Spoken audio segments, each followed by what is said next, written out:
Muy bien.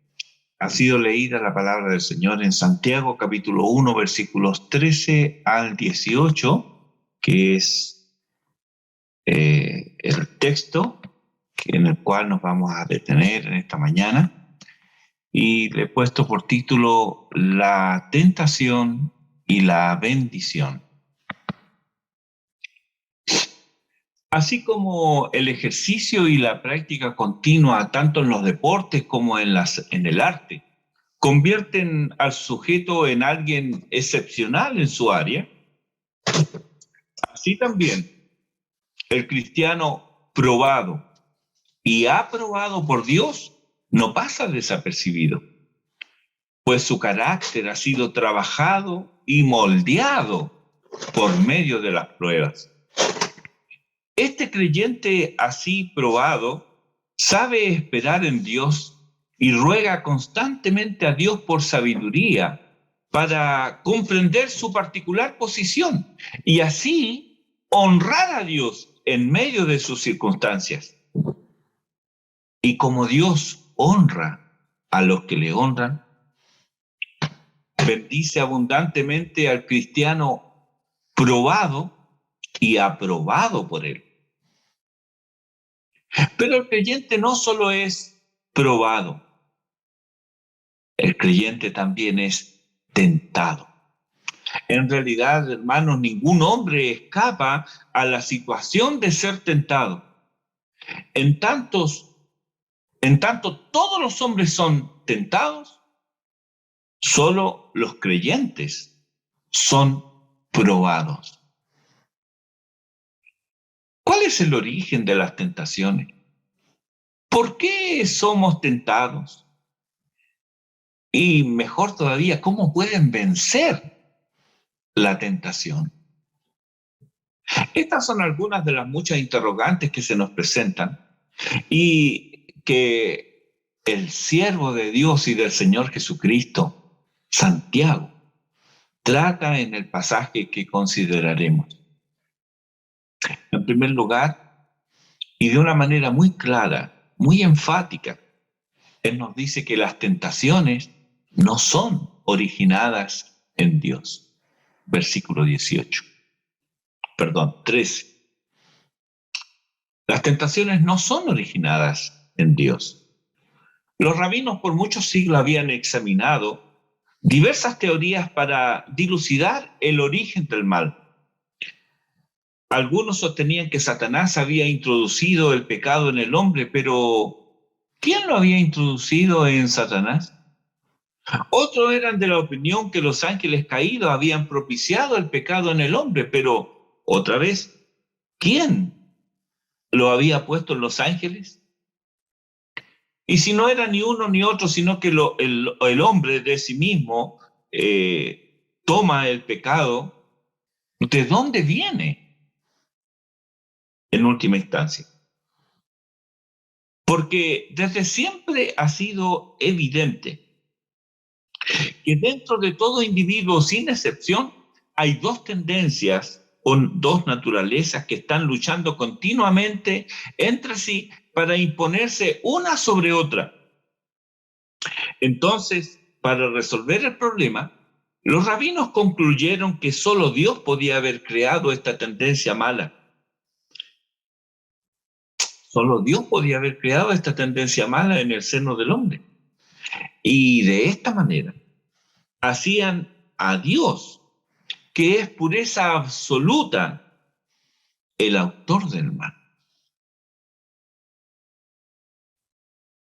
Santiago, que era judío, conocía estas teorías y sabía que entre aquellos cristianos procedentes del judaísmo esta enseñanza estaba enraizada.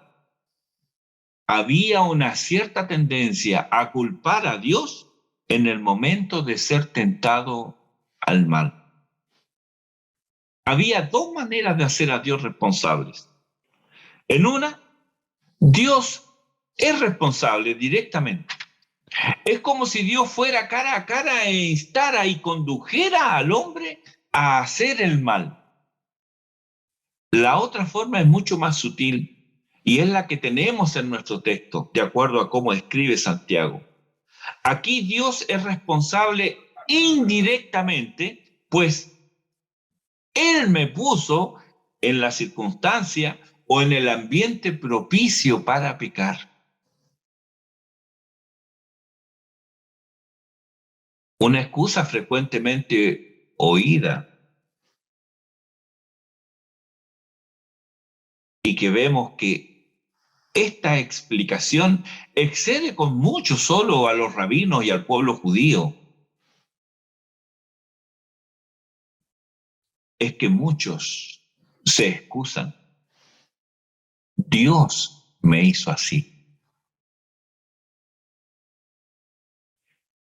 Excusan su maldad, expresando también, ¿y por qué no me quita este deseo? Eso lo hemos escuchado y algunos lo hemos dicho. Es una manera de culpar a Dios por ceder a la tentación.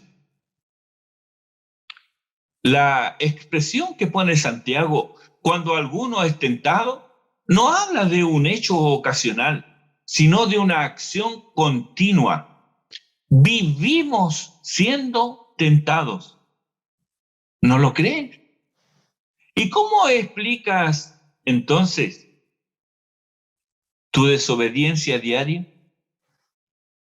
¿Esto no es acaso consecuencia de que sucumbiste a la tentación de desobedecer a Dios y a su palabra?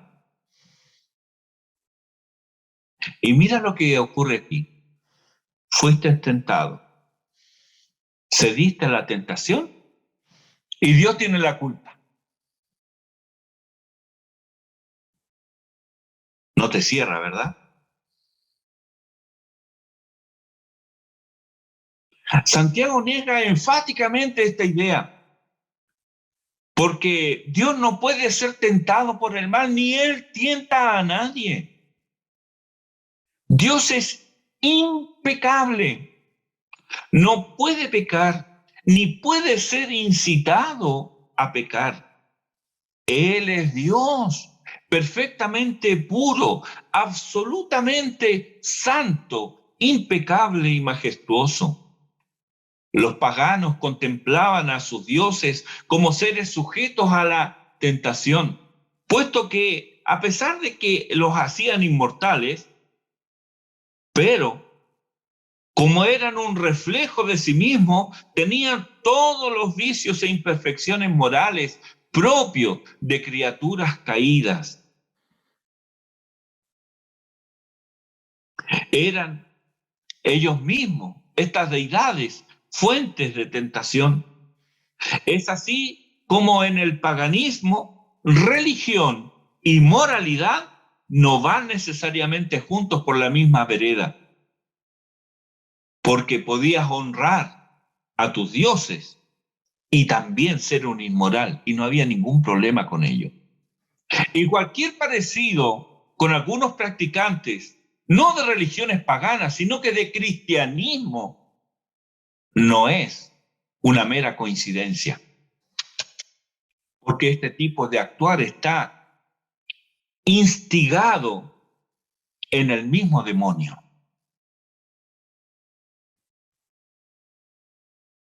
Creen que honran a Dios, pero son inmorales.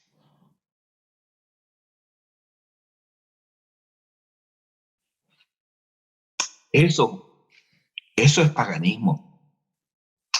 No importa el ropaje que le pongas. Esta idea de hacer a Dios como nosotros, de que Él piensa como nosotros, hermano, es el colmo de la soberbia. Pero cuánto muchas veces no somos desviados en nuestros pensamientos y pensamos que porque nosotros los tenemos, Dios necesariamente piensa como nosotros.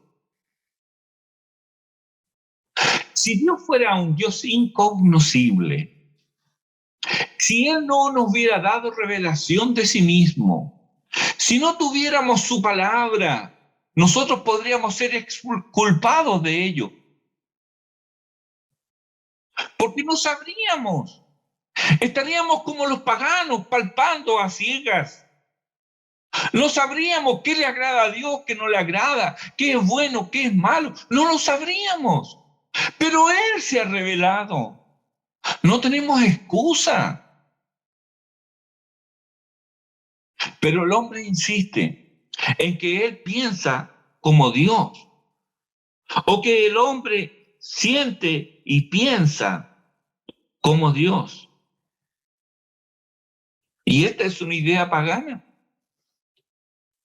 El Salmo 50, versículo 21, Dios, hablando ahí a un interlocutor en el Salmo, dice, pensabas que de cierto sería yo como tú. Esta es la idea. Pensabas que de cierto sería yo como tú, pero te reprenderé. Y mire cómo lo dice el profeta Isaías en el capítulo 55, los versículos 7 al 9, un pasaje muy conocido. Pero mírelo bajo esta realidad. Deje el impío su camino y el hombre inicuo sus pensamientos y vuélvase a Jehová, el cual tendrá de él misericordia, y al Dios nuestro, el cual será amplio en perdonar. Porque mis pensamientos no son vuestros pensamientos, ni vuestros caminos mis caminos, dijo Jehová. Como son más altos los cielos que la tierra, así son mis caminos más altos que vuestros caminos, y mis pensamientos más que vuestros pensamientos. No, hermanos, Dios es absolutamente santo y está completa y totalmente separado de lo que es pecado y pecaminoso. En cambio, nosotros, tú y yo, por causa de nuestra naturaleza caída y a pesar de ser nuevas criaturas, en el supuesto de que lo seamos verdaderamente, es en nosotros donde se produce y origina todo tipo de deseo hacia el pecado. Marcos capítulo 7, versículos 21 al 23, habla nuestro Señor y dice, porque de dentro del corazón de los hombres salen los malos pensamientos, los adulterios, las fornicaciones, los homicidios, los hurtos, las avaricias, las maldades, el engaño, la lascivia, la envidia, la maledicencia, la soberbia, la insensatez. Todas estas maldades, dice el Señor, de dentro salen, de dentro tuyo, de dentro mío salen. ¿Y qué hacen? Contaminan al hombre. Dios jamás provocará la situación para ser tentado. Y tampoco al individuo lo inducirá a pecar. Es imposible para él en razón de su naturaleza perfecta e infinitamente santa. Al considerar este párrafo del texto con el párrafo anterior,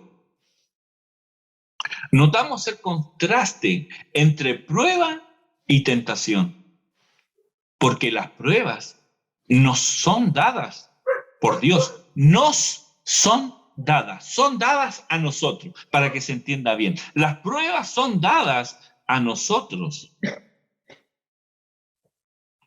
por Dios, pues Él quiere y tiene la finalidad de madurar el carácter del creyente. Quiere que crezcamos, que dejemos las niñerías, que seamos maduros. Con ese fin, Él prueba nuestra fe.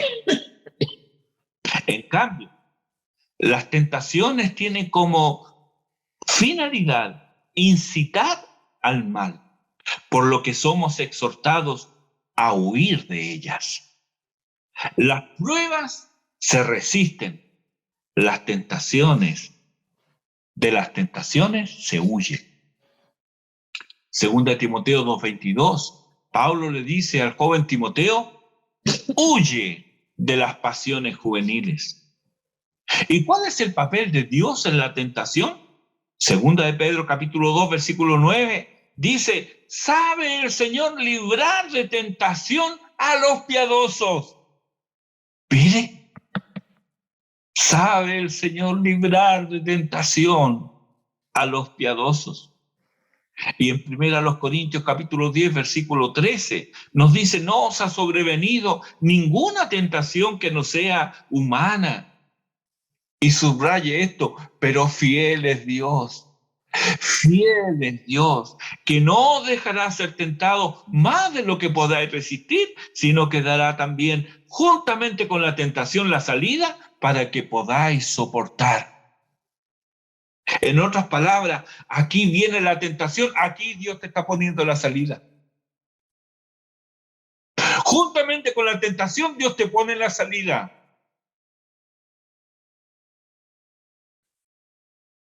Dios es fiel y Él está presto a socorrernos cuando somos tentados.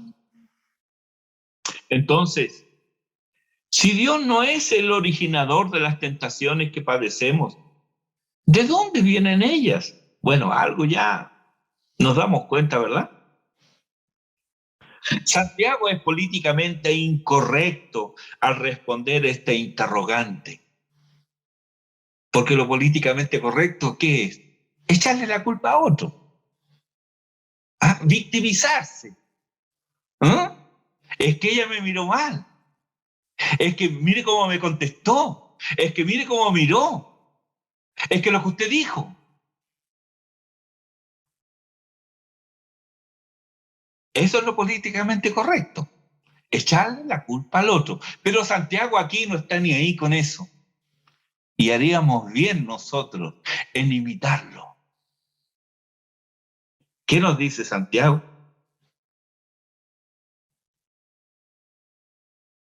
Él hace evidente lo que nosotros evitamos hacer a toda costa. ¿Por qué? Porque Él nos responsabiliza a nosotros. Versículo 14 y 15. Cada uno es tentado cuando de su propia concupiscencia es atraído y seducido. Nota aquí, hermano, cada uno. Sí, tú y yo somos tentados. Estamos siendo tentados continuamente y diariamente. No hay un momento en el cual la tentación no asome su inmunda cabeza en nuestra frágil tienda. Y esto es así porque toma lugar, asiento y base en nuestros propios deseos, en la concupiscencia de cada cual. Aquí Santiago nos grafica todo el proceso. Él usa dos palabras aquí, atraído y seducido, que nos muestra cómo es que caemos en la tentación, cómo es que sucumbimos a ella. Es como el pez dirigiéndose a la carnada, ignorando que el cebo está pegado al anzuelo, que no solo lo atrapará, sino que lo arrastrará a donde el pez no quiere ir. Pero ya es tarde, mordió el anzuelo. Estas dos palabras se usaban antiguamente hablando de la pesca, y posteriormente se usó con referencia a las artimañas de una ramera. Puedes leerlo luego en tu hogar, porque lo encuentras ahí en el libro de Proverbios, en el capítulo 7, los versículos 6 al 23.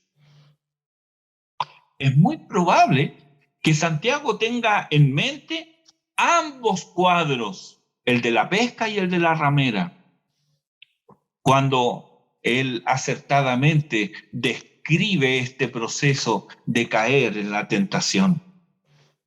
Aquí tienes en Santiago 1:14 una prueba más de que el pecado es personal y que el hombre es pecador por naturaleza.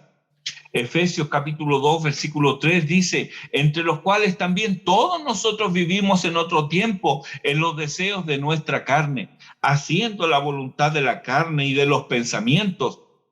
Y éramos por naturaleza hijos de ira, lo mismo que los demás. Ahora en el versículo 15, Santiago en 3 frases nos describe de principio a fin lo que ocurre cuando cedemos a la tentación. Mira esta frase, después que ha concebido. Aquí, él metafóricamente habla de la concepción, con la idea de que la voluntad se ha sometido, se ha rendido la voluntad de la persona a la tentación. El hecho de ser tentado no involucra de sí algo pecaminoso. El pecado está cuando cedemos a la tentación. Es cuando respondemos afirmativamente a nuestros deseos, cuando nos rendimos a Él, que como consecuencia de ese acto de desobediencia, la concupiscencia ha concebido. Mira la segunda frase. Sigue diciendo Santiago, da a luz el pecado. Este es el resultado natural de la concepción. Me abandono a mis deseos y ahí aparece el pecado. Me he hecho vano, inútil, infructuoso, no he dado en el blanco, he fallado en el fin y propósito de mi vida. Todas estas son descripciones del pecado. Y por lo tanto, ¿qué es lo que he hecho? No he agradado a Dios, no he disfrutado de Él, que es el fin para el cual yo he sido creado.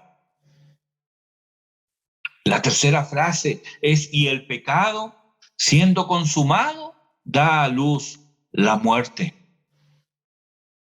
El pecado, cualquiera sea este, se concibió con antelación a su manifestación. Y en el tiempo entre la concepción y la manifestación se completó, quedó totalmente formado.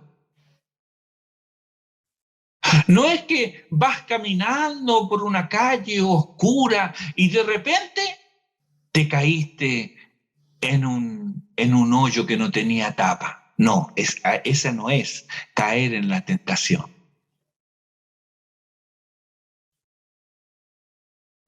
Has jugado con la idea antes. Antes que se manifieste el pecado, ya está en tu mente y en tu pensamiento. Cuando se manifestó, ya mucho tiempo se gestó. Eso es lo que nos dice Santiago aquí. Se concibió con antelación a su manifestación. Entonces, entre la concepción y la manifestación se completó, quedó totalmente formado. La analogía aquí es clara entre el proceso de caer en pecado y sus consecuencias y la concepción de un niño en el vientre materno. El embrión se desarrolla hasta formar un feto. Nunca dejó de ser un ser humano. Solo necesitaba tiempo para desarrollarse. Y cuando este proceso llega a su fin, ocurre el alumbramiento. Así también ocurre con el pecado. Nunca dejó de ser pecado. Desde el momento que se concibió, que se gestó, creció y maduró hasta que finalmente salió a luz, siempre fue pecado, no solamente cuando se manifestó, antes también, escondido a los ojos de los santos, pero no escondido a los ojos del santo, porque sus ojos todo lo ven.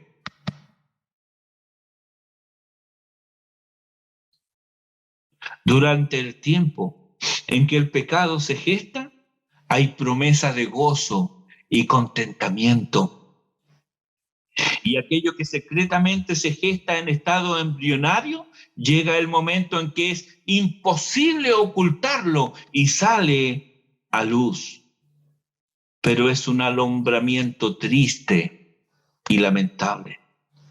Con el nacimiento de un niño hay dolor, pero pronto se olvida al invadir la vida la alegría que nos da el recién nacido. Quienes fuimos padres recordamos eso, sobre todo las madres. Ellas pasan por momentos de mucho dolor, de mucha angustia muchas veces. Sin embargo, pronto se olvida al ver, al tener, al sentir, al palpar, al oler a esa criatura pequeñita. ¡Qué alegría! Pero eso es con el niño. Es completamente distinto con el pecado. ¿Por qué? Porque el dolor no pasa cuando da a luz el pecado. El dolor no pasa y la tristeza aumenta. Se ha dado a luz la muerte.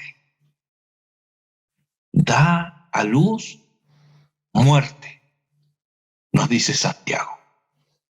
Romanos 6:23 nos reafirma esta verdad. La paga del pecado es muerte. La consecuencia del pecado es muerte. Lo obvio del pecado es muerte. ¿Qué respuesta? ¿Qué respuesta hay para el problema del pecado y la muerte? La respuesta que tenemos se encuentra en la persona y la obra de Cristo. Hebreos capítulo 2, los versículos 14 y 15 dice, así que por cuanto los hijos participaron de carne y sangre, él también participó de lo mismo para destruir por medio de la muerte al que tenía el imperio de la muerte, esto es, al diablo, y librar a todos los que por el temor de la muerte estaban durante toda la vida sujetos a servidumbre. Y en 2 Corintios capítulo 5, versículo 21, nos dice, al que no conoció pecado, por nosotros lo hizo pecado, para que nosotros fuésemos hechos justicia de Dios en él. Aunque al pecar no tenemos excusa, es maravilloso ver la provisión de Dios en Cristo para nuestro pecado. Porque si bien la paga del pecado es muerte, también es real que la dádiva de Dios es vida eterna en Cristo Jesús, Señor nuestro.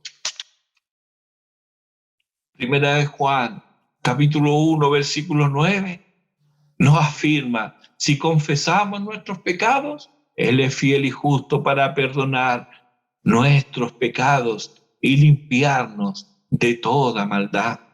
El problema del pecado está resuelto en Cristo y mediante una fe viva en Él podemos vencer la tentación, ya que Cristo no solo venció la tentación, sino que venció al tentador.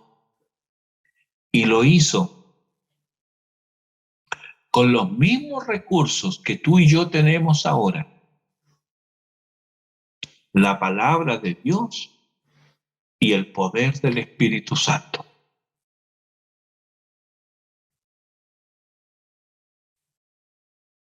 Podríamos llegar a pensar que ante este panorama de pruebas y tentaciones continuas, no hay causa ni motivo alguno para caminar con esperanza.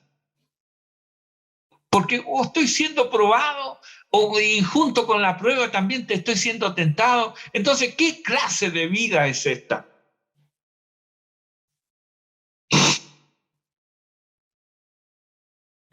Pero si somos fortalecidos por Cristo y en Cristo, en las pruebas y tribulaciones, y somos exhortados a ir a Cristo en nuestras tentaciones, tenemos la certeza que Él es el sumo bien para todas nuestras necesidades y que Dios suplirá abundantemente a nuestras necesidades, cualesquiera éstas sean. No hay lugar entonces para el ceño adusto, el rostro amargado o la tristeza perpetua. No, hermanos. Santiago parece ahora enfocarse en esa realidad. Versículo 16. Amados hermanos míos, no erréis. Ya nos ha demostrado que el hombre es no solo responsable, sino culpable cuando cae en tentación. Pero bendito sea Dios.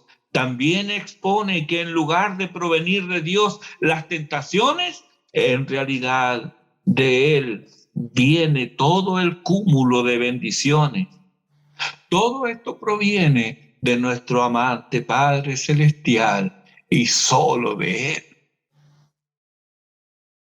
Vemos aquí además el exquisito equilibrio entre la reconvención y el amor, entre la corrección firme y el cuidado fraternal.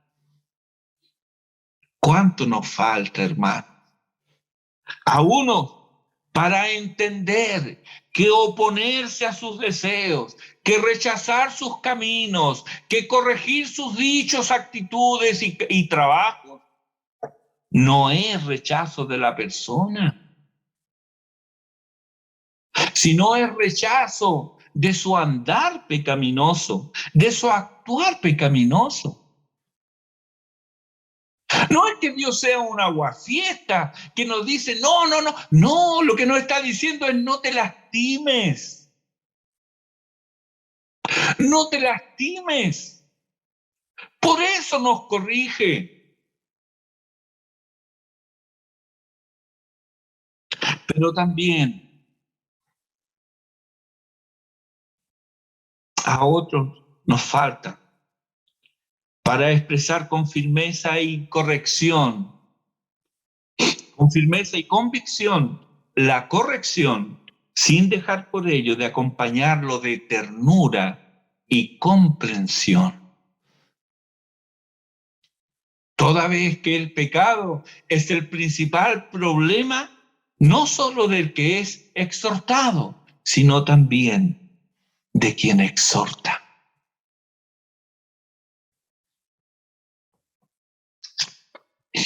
Qué bien expresa este cuidado, este balance.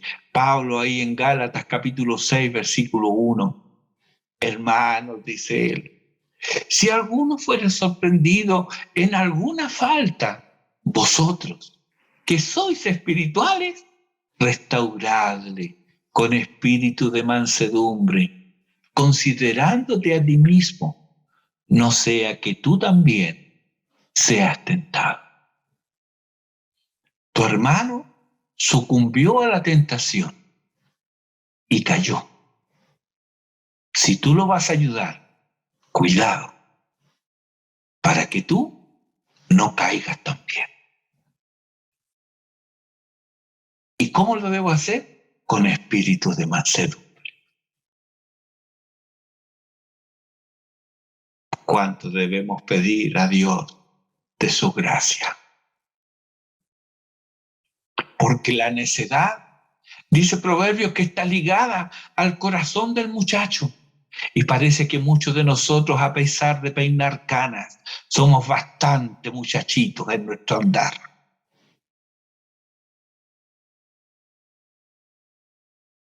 Pero Dios nos ama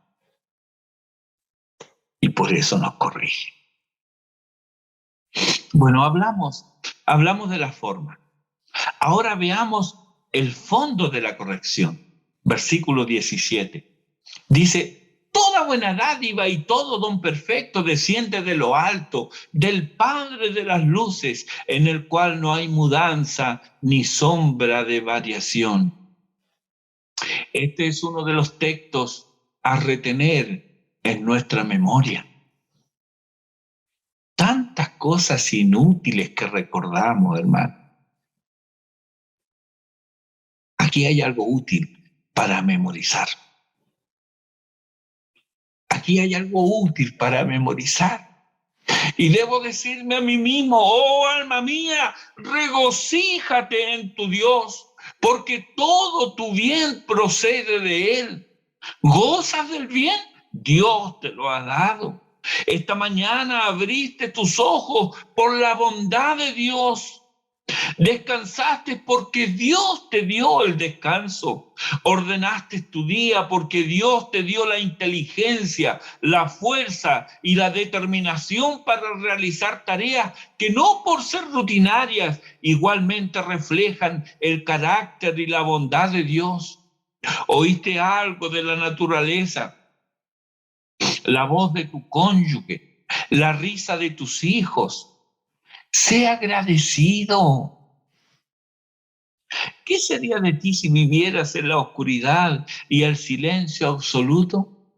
Pues aún así estarías vivo y sentirías y amarías. Los aromas y sabores, las texturas y los colores. ¡Cuánto bien hemos recibido! He visto videos cortos de quienes siendo ya adultos por acción de la ciencia y también amor de sus seres queridos, oyeron y vieron por primera vez. Recuerdo un hombre daltónico. Él recibió unos lentes especiales. Por primera vez en su vida, él distinguió los colores. Se los puso. Quedó mudo. Se arrodilló y lloró. Luego miraba a él los árboles, el césped, su perro, la ropa, todo. Y siguió llorando de gratitud mientras él decía, es todo tan bello.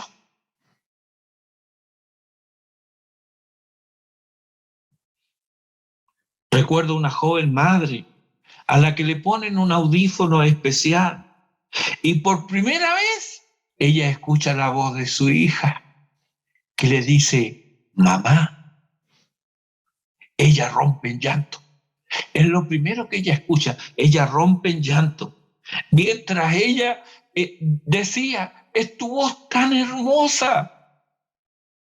Estaba embriagada con los sonidos y no podía dejar de llorar mientras los suyos la abrazaban. Y son dos sentidos que tú y yo siempre hemos tenido. ¿Cómo los usas? ¿Con gratitud? Toda buena dádiva, dice Santiago. Toda buena dádiva. ¿Cuánto hemos recibido hoy, hermanos? Toda buena dádiva. Esta frase enfatiza la acción de dar. Nuestro Padre Celestial es un Dios que da.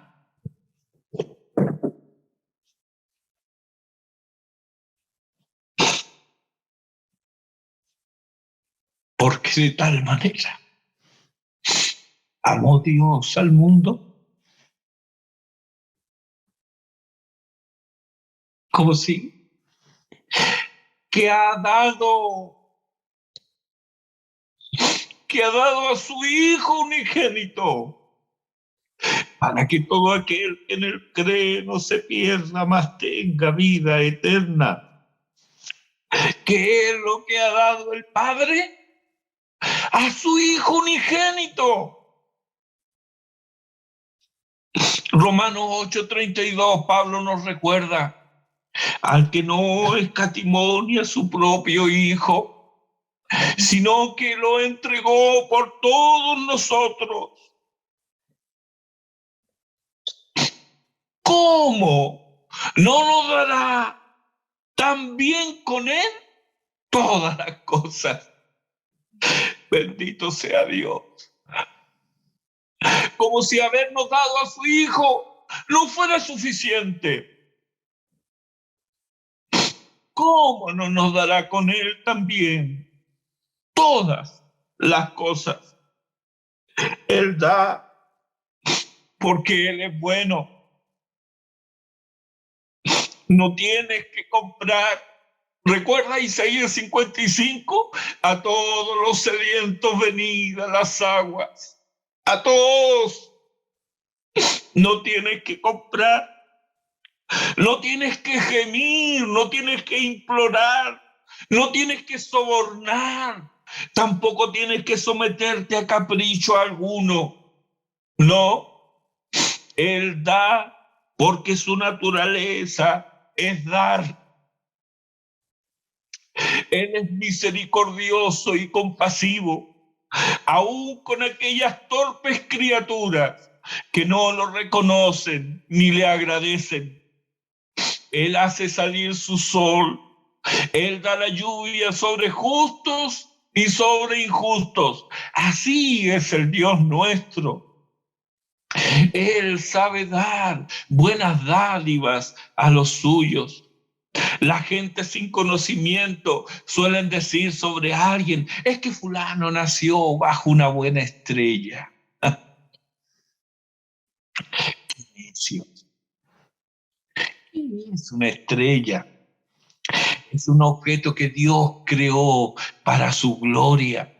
Lo puso en el firmamento para anunciar con su fulgor la gloria de Dios, irradiando luz y calor, energía, para cumplir los propósitos para el cual fue creada. Eso es una estrella.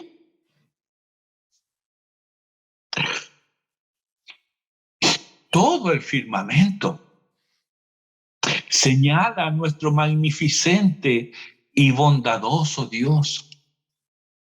Lo acabamos de leer en el Salmo 19. Los cielos cuentan la gloria de Dios y el firmamento anuncia la obra de sus manos. Él es el Padre de las luces. ¿De dónde entonces viene la luz? La luz viene de Dios. Él habita en luz inaccesible y su reino es reino de luz. Donde Él pone los ojos, las tinieblas huyen y se disipan. ¿Acaso no pasó esto contigo?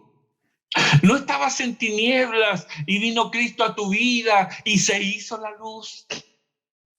Estaba escrito por los profetas, el pueblo que andaba en tinieblas vio gran luz.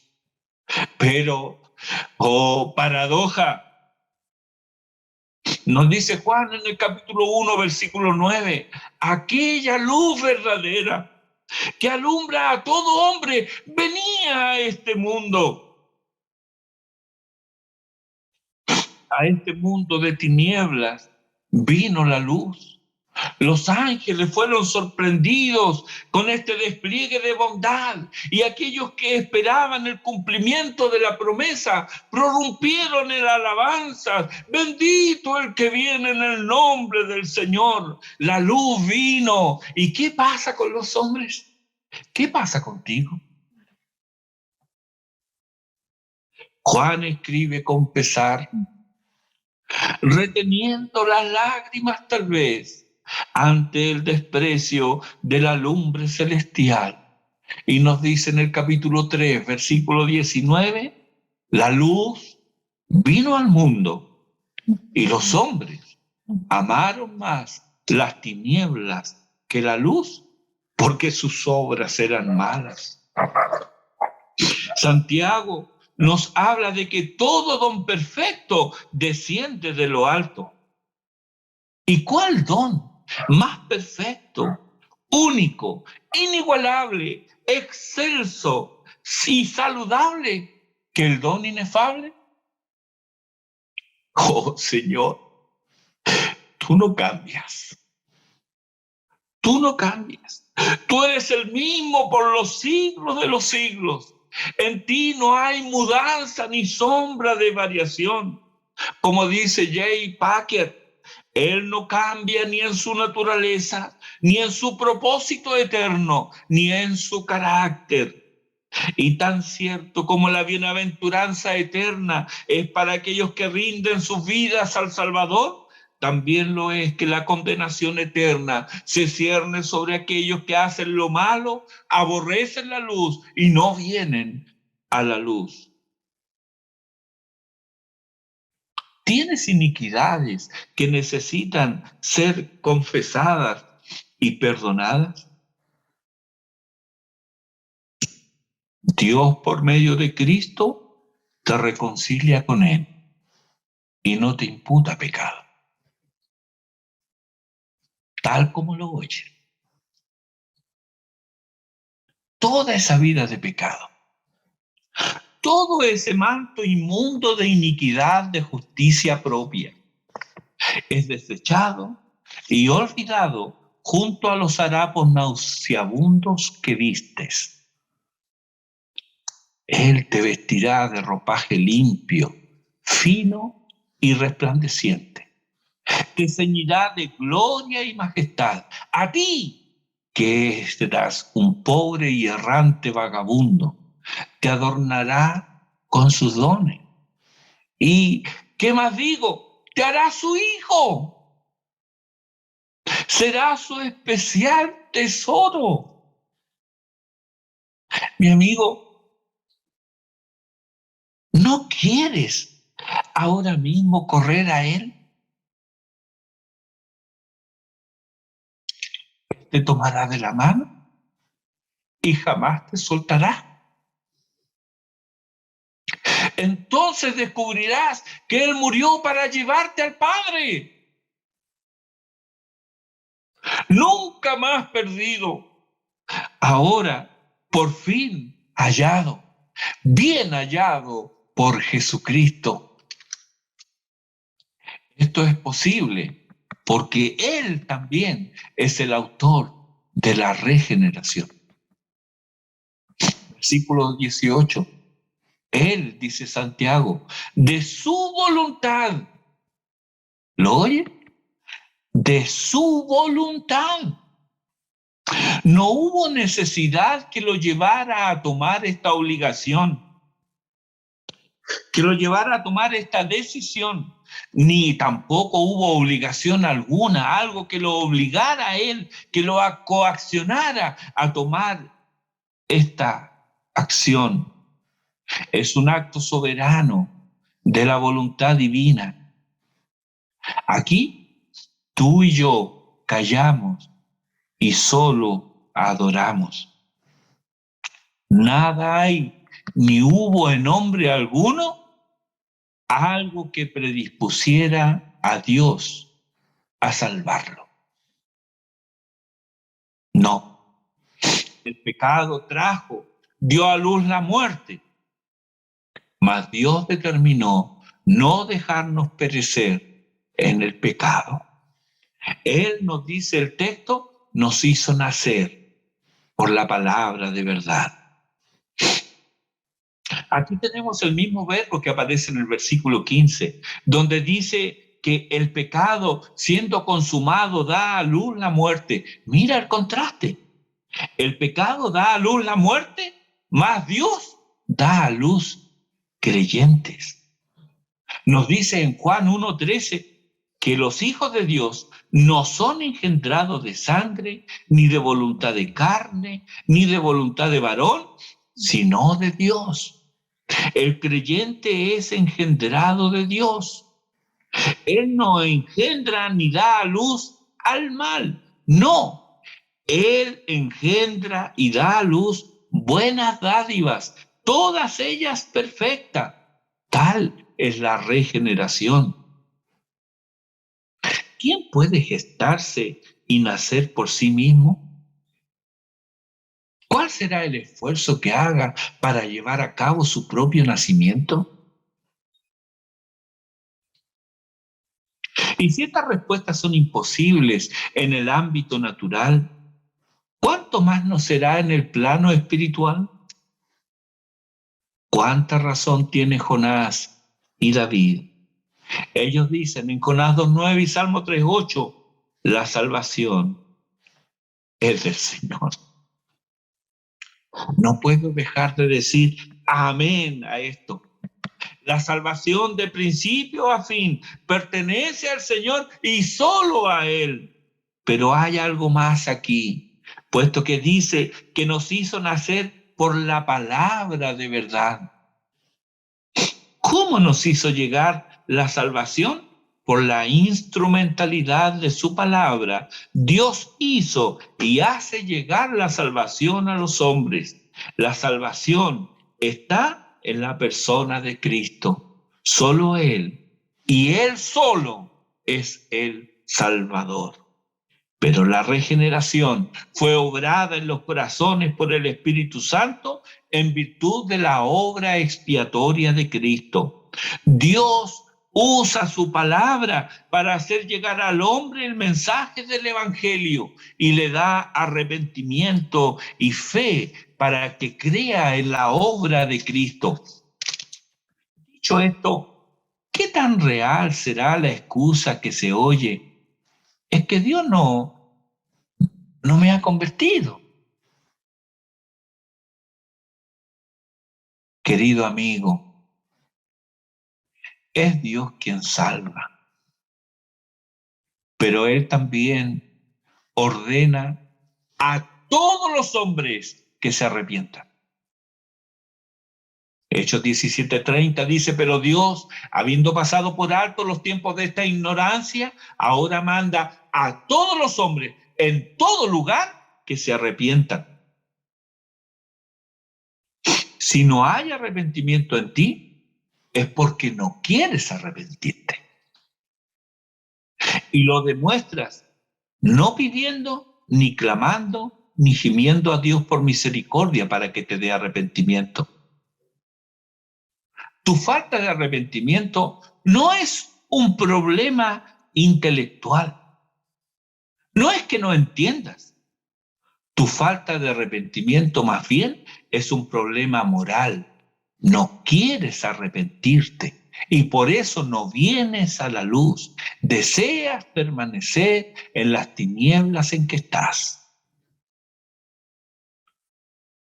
El Evangelio nos señala a Cristo y debemos ir a Él. En Cristo hallamos salvación y pasamos a pertenecerle a Él. Él nos reconoce como suyos. Cuando nosotros leemos el Antiguo Testamento, encontramos que todo primogénito de hombre y de ganado pertenecía al Señor. Aparece en unos 5 o 6 lugares en el Antiguo Testamento esto.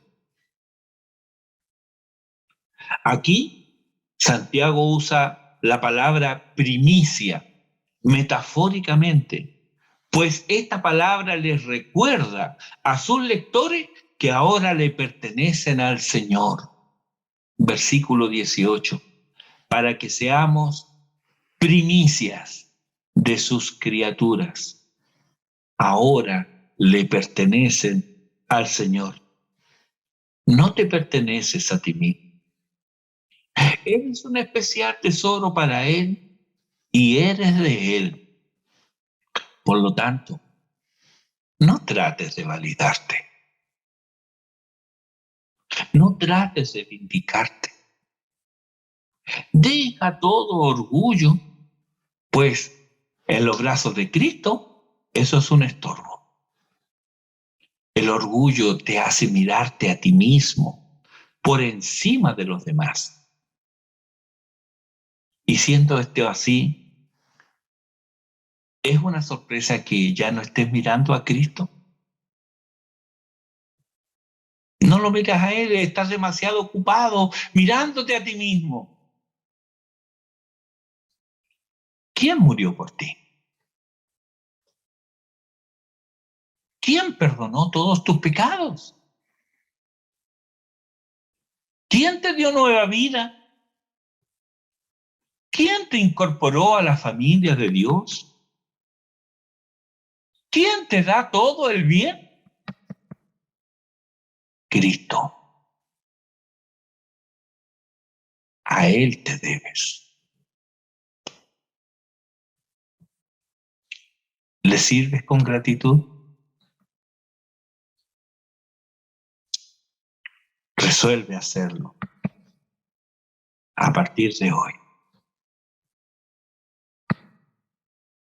Entrégale hoy tu vida a Cristo. Conságrale nuevamente tu vida a Él. Dile, Señor,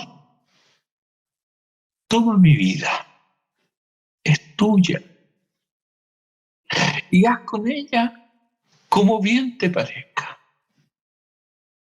porque tú eres mi dueño, tú eres mi Señor.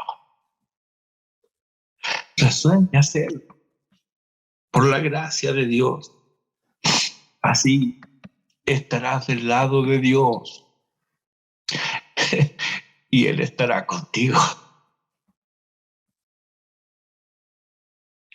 Amén. Oremos.